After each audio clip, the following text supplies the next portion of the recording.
Hello, hi, నమస్తే. నేను బాగున్నాను. మీ అందరు బాగుండాలని మనస్ఫూర్తిగా కోరుకుంటున్నాను. ఒక మంచి కథతో వచ్చానండి. కొంచెం లెంగ్త్ ఎక్కువైనా సరే చాలా బాగుంటుంది. సో, షేర్ కొట్టేసేయండి. అనగనగా ఒక ఊళ్ళో ఒక రాజు. రాజుకి ఏంటంటే అనగనగా ఒక రాజైనా ఎప్పుడు అని చెప్పి ఎవరో మెసేజ్ పెట్టారు. అనగనగా ఒక రాజు. ఆ రాజుకి ఏంటంటే ఆ రాజుకి ఏ కళ వచ్చినా అది నిజమవుతూ ఉంటుందన్నమాట. ఆయనకు ఆ పవర్ ఉంటుంది. అయితే ఒకసారి ఆయనకు ఒక కళ వస్తుంది. ఆ కళలో ఒక పాము ఆయన్ని కాటేసినట్లు కళ వస్తుందన్నమాట. అయితే ఒక గురువు ఉంటారు కదా, ఆయన్ని పిలిచి ఇట్లా ఇట్లా నా చావే నాకు కల్లో కనిపించింది, నన్ను పాము కాటేసినట్లు కల వచ్చింది గురుగారు అంటే, అప్పుడు ఆయన దివ్య దృష్టితో చూసి అవును నిజమే, ఆ, గత జన్మ కక్ష తీర్చుకోవడానికే ఆ పాము వచ్చి నిన్ను కాటేసింది. మరి ఏంటి, మరి ఎలాంటి చర్యలు తీసుకుంటావు, మరి ఇప్పుడు వచ్చిన కళలన్నీ నీకు నిజమవుతాయి కదా అంటే, ఆ పాము ఎక్కడుందో వెతికి పట్టుకొని చంపించేసే అని చెప్పి అంటే రాజు ఒప్పుకోడనమాట. ఆల్రెడీ గత జన్మలో నేనేదో చేశాను, ఆ ప్రతీకారం తీర్చుకోవడానికి ఆ పాము ఎదురు చూస్తుంది, మళ్ళీ ఈ జన్మలో ఇంకో తప్పు చేయడం ఎందుకు గురుగారు, నేను ఆలోచిస్తాను అని చెప్పి ఆలోచించి ఒక భటుల్ని పిలిచి ఒక ఆర్డర్ చేస్తాడనమాట. ఎక్కడైతే ఏదైతే ఒక పెద్ద చెట్టు దగ్గర దీనిలో పుట్టలోంచి ఒక పాము వచ్చినట్లు అతనికి క్లియర్గా కనిపిస్తుంది కల్లో.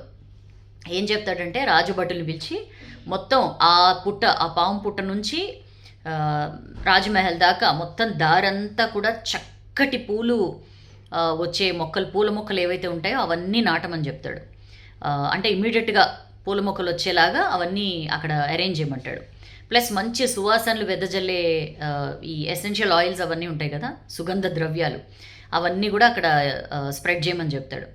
అట్ ద సేమ్ టైం మధ్య మధ్యలో ఇట్లా చిన్న చిన్న బౌల్స్లో పాలు అవి పెట్టమంటాడు అనమాట.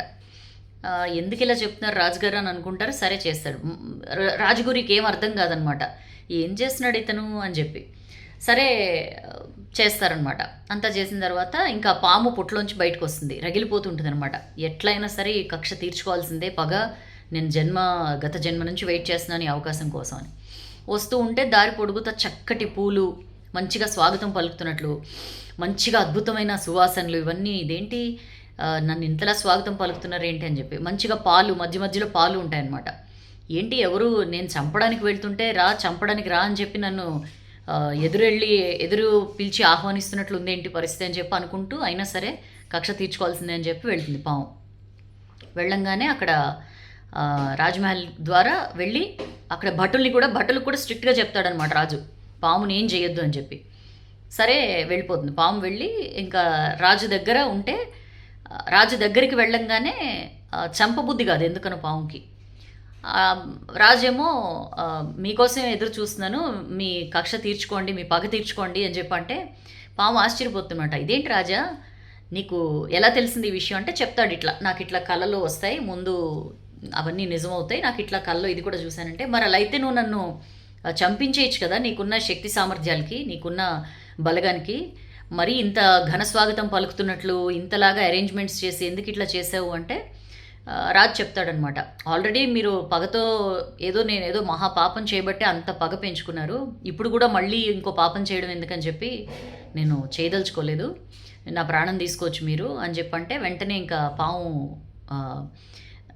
మనసు ఇదైపోతుంది అనమాట.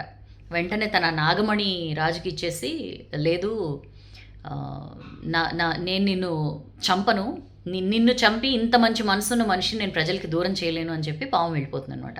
చాలా కొంచెం చిత్రమైన స్టోరీ, బట్ నిజంగా కూడా అంటే ఎంతటి శత్రువులైనా సరే మంచి మాట తీరుతో, మంచితనంతో మనం వాళ్ళని మిత్రుల్ని చేసుకోవచ్చు, వాళ్ళకి మన మీద ఉన్న ఒక ఇంప్రెషన్ని కంప్లీట్గా మనం మార్చుకోవచ్చు అని చెప్పి కథ ద్వారా మనం తెలుసుకోవచ్చు. మనలో చాలామందికి అట్లానే ఉంటుందండి. అంటే లైక్ ఒక మంచి మాట మాట్లాడితే, అంటే చాలా అన్నీ ఉన్నవాళ్ళు కూడా కేవలం మాట తీరు సరిగ్గా లేకపోవడం వల్ల 10 మందికి చేరువ కాలేకపోతారు.